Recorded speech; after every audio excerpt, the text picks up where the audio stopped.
I want to talk a little bit about creating characters. I was with a veteran executive recently, and he saw that you were on the agenda, and he's like, I'm not a fan of WWE in terms of the product, but they do something amazingly well.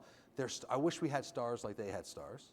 And he goes, people underestimate the sophistication of how business savvy they are. So I thought those were two nice compliments. I do want to get to the part about creating stars, and that's kind of in both of your domains. What do you look for when you're trying to create that next star? So it's one thing WWE has done from the start, and you can generationally look across the brand as, stars and performers that resonate with generations and deeply engross them. Depending on what your age is, you'll hear people talk about Bruno Sammartino as if it's the greatest person to ever walk the face of the earth, or Hulk Hogan, or John Cena. It's constantly recreating those stars and those brands.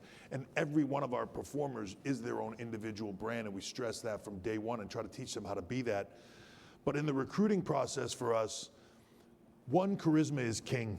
Charisma? Yes. Or queen, depending on how you want to look at it. But the charisma factor, that X factor, when somebody walks into a room where you don't know who they are, but you go, ooh, who is that? That person is somebody. There's something to that. The athleticism, all the other stuff, we can work with them. We can teach them that. We can work around that. But that charisma factor. And then the biggest thing additionally to that, I would say, not from a talent standpoint, is we look for the human being first. So one of the big things that we do when we're in the recruiting process and at tryouts is exhaust our performers or the potential performers, bring them back the next day, and when they hit that exhaustion point again and mentally they're starting to think, I cannot do this anymore, we're looking for the emergent leader. We're looking for the emergent leader that picks the person up next to them and says, come on, you can do this with me. Not I can do this and you can't. Good, I'm going to push you down and I'm going to cross the line. We're looking for the emergent leader because the truth is, for us, we are, no matter how it looks, we're the ultimate team sport in that two people step in the ring, they have to work with each other. I have to trust you with my body, you have to trust me with your body, and we're going to work together to make this magic of this performance happen. And without that working together, there's nothing. So you want those leaders that bring everybody together and create that culture of where everybody is there to support each other. And as they all grow, then the brand overall grows because it's just the support is across the board.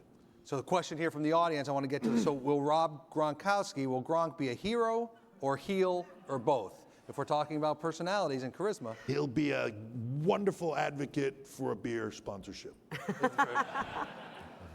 Personality, part of charisma, obviously, right? Absolutely. And that's what you're saying, that's kind of the human factor of that. Like the funny thing with Gronk is everybody looks at Gronk for us and goes, well, he would be phenomenal for you guys. They've never once seen him wrestle, right? Well, yeah, he did. Because it's all about personality. Yep. And it's all, I want to see him in a WWE ring perform because I want to see what he does and what crazy thing he'll do and how he'll present that and all of that.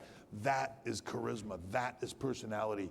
The person that you just, when you see them, whether you know what they do, not do, you want to see them do something, that person's going to be interesting doing that, and that's the charisma factor. And Gronk's got that and then some. And I think it's important to add to the culture that Paul was referencing, because the second that you do bring these talent into the fold, they're being trained to be professionals.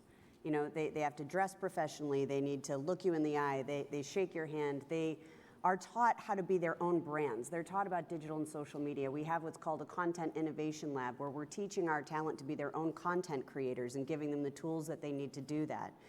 We're also giving them life skills training and financial training and language skills, advanced education. It's really important to invest in these talent, in these athletes, because they're our ultimate resource. Is that all part of out of Orlando at the Performance Center? Or? It is.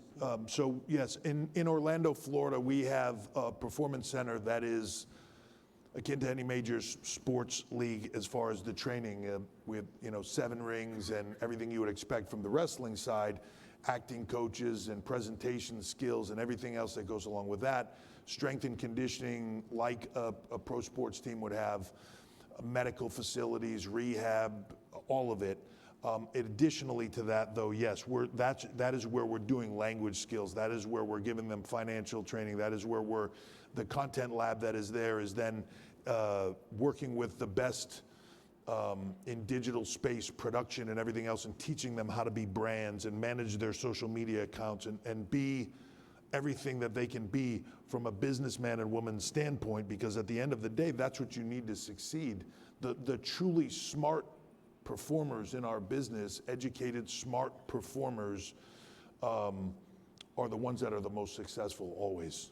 And we also have a performance center as well. We just opened up in North London for a Europe brand, and we're in the process of strategic planning on additional markets to that: India, China, Middle East, South America, across the board. So you're onto something with these performances. Absolutely. Yep. And Paul calls it global localization. Trademarked it, don't steal it. There you go.